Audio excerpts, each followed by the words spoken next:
sincere, tiny mitzvah. That's all we need.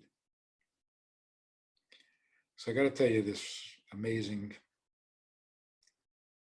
I know this guy who never had children, lost his wife, is completely alone.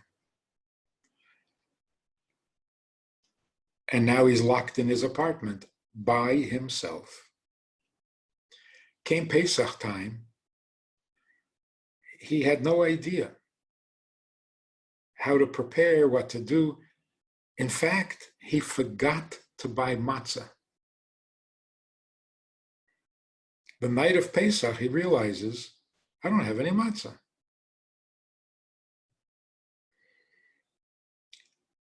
So he searched the house, not for chametz, but for matzah. And you know what he found? Rice cakes. They're round. Look like matzah. So he made a seder on 3 rice cakes.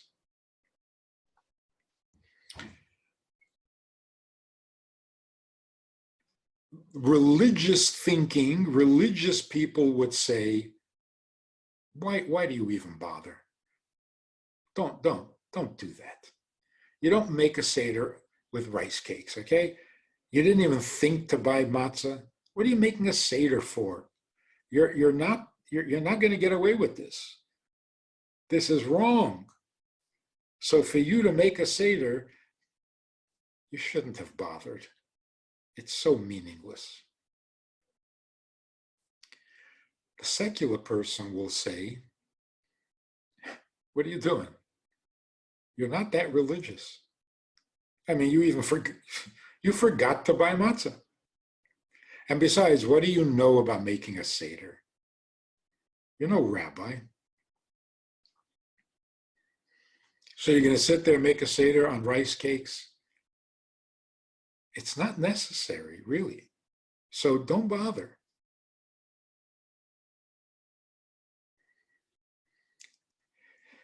But what would the Baal Shem Tov say?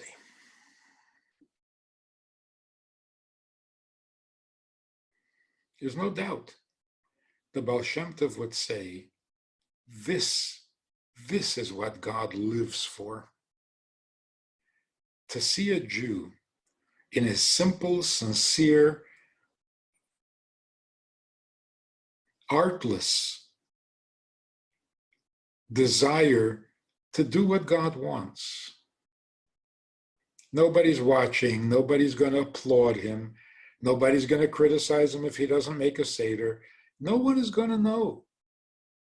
He has no ulterior motives to do this. None.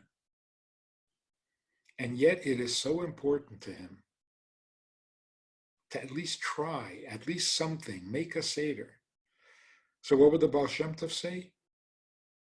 That seder was more precious to God than all the big public seders that we make in the synagogues and in the Chabad houses and large families getting together and celebrating. That little seder there that nobody will know about brings God to tears. How great are my people? You could call that a microscopic mitzvah. But a microscopic mitzvah has all the power to change the world.